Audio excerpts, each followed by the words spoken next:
Had somebody behind, yeah. Slow. There was slow and really slow, and there was damn slow.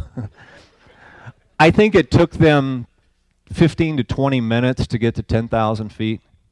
That could be 1916, that could be 1918, but I was telling Bonnie earlier that when you visit the old airfield sites, and they're still they're all just farm fields, you'd be surprised how many of them are up on a hill, because every foot counted, especially because the Germans especially would position their fields as close to the lines as possible because they were in defensive mode.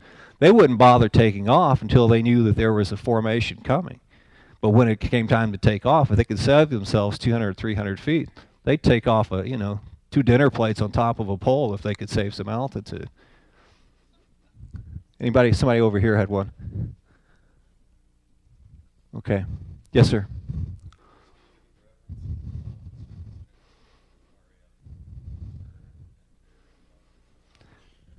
Yeah, you can actually, better than speak to it, there's film of it on YouTube.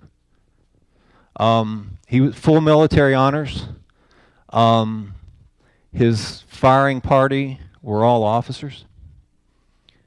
They turned out guys along the road because there were 3 or 4, there was a quadrangle of fields that were all in use at that time. 209 was in one, 3 AFC was in one.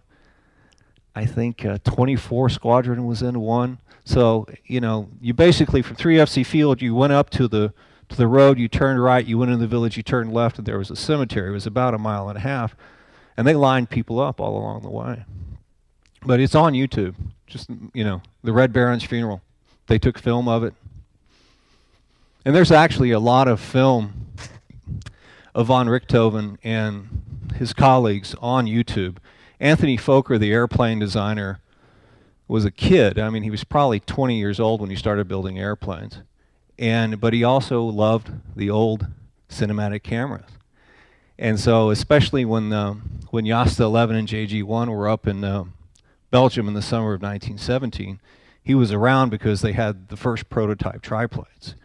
And so he was around to kind of help, school the guys on how the triplane worked, because it was a little tricky plane to fly. But he took all this footage, von Richthofen, suiting up to go fly off, addressing the squadron, but also, these guys goofing around with their dogs, or the goat, or something like that, or sitting around and, making jokes and so on. It's all out there. It's all on YouTube.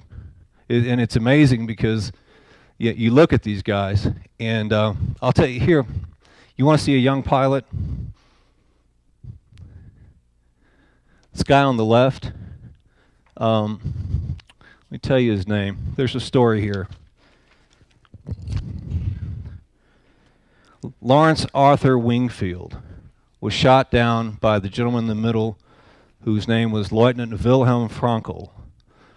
Wilhelm Frankel was the 8th guy to receive the Blue Max. He was also Jewish.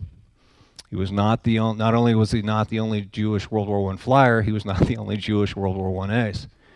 But basically, Wilhelm Frankel forced Wingfield to land flying a Fokker Eindecker without firing a shot because his gun cable had broken. Couldn't. But he flew him in the ground, and Wingfield landed, and Frankel landed his plane and walked over, and they shook hands and exchanged business cards and brought him back. Now, the thing that's funny about this is that no one knew about this picture and about them actually being together, because the problem was before 2010, and the way that we found it is the league who uncovered this.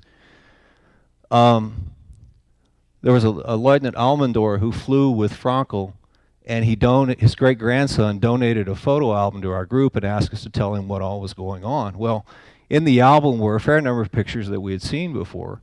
The main historian was Greg Van Weingarten, who wrote a lot of this book here. But Greg got really excited because he'd never seen this picture before. And so the thing of it was, okay, something happened, and this guy is clearly the prisoner because there's 2 Germans in the picture, right? So we know where this is going on. Frankel did not, and the picture was dated, I think it was 11 July 1916.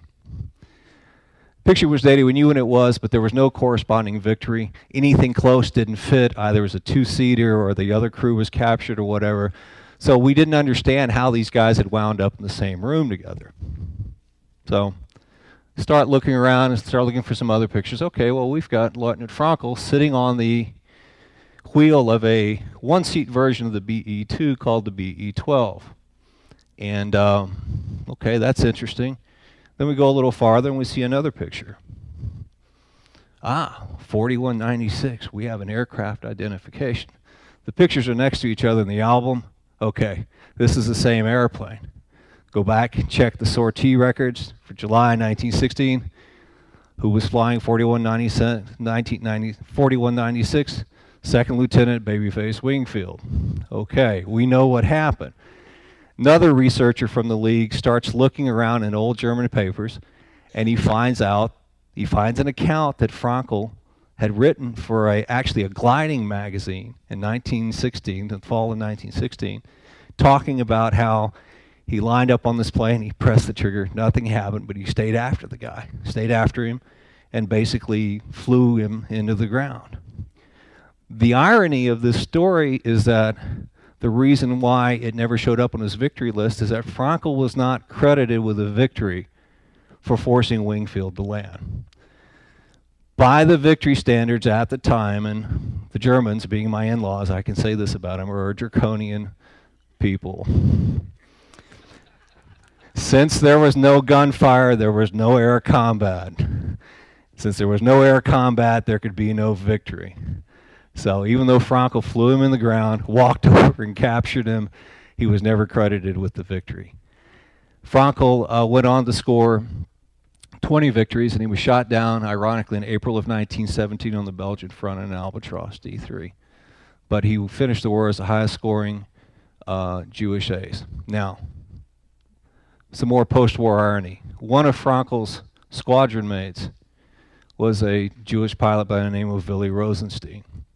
Willy Rosenstein had a fairly successful career, but happened to wind up in a squadron with a young, up-and-coming, politically connected second lieutenant by the name of Hermann Goering. Willy Rosenstein requested a transfer not long after that. After the war, Rosenstein, perhaps seeing the writing on the wall, emigrated to South Africa. Had a son who was about 20 years old when the war started, who joined the RAF, fighting the Germans. So, the irony that is history.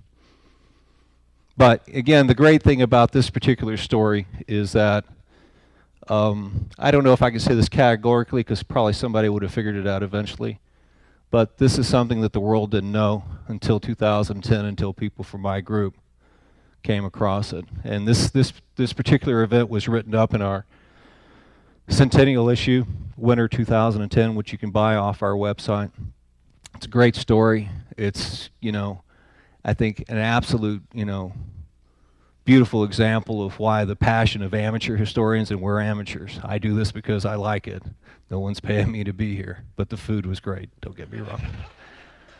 This is what we do. This is why we go out and find content and do research and produce this wonderful magazine 4 times a year. If you want to be a member of the League, it's $60 a year. You get 4 of these. They're about 100 pages apiece. Authentic, cited, sourced historical research about men like these. Yes, sir. He was 19.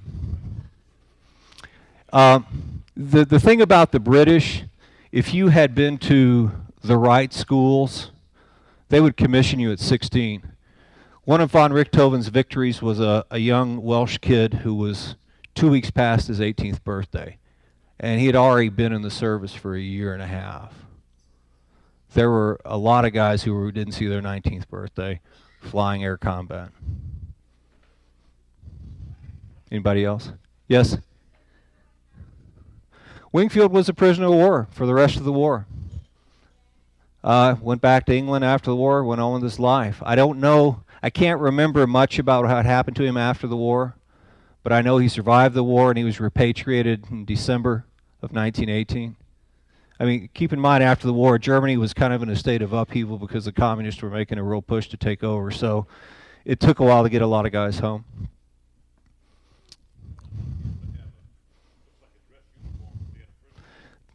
He flew in that. They all flew in full uniform.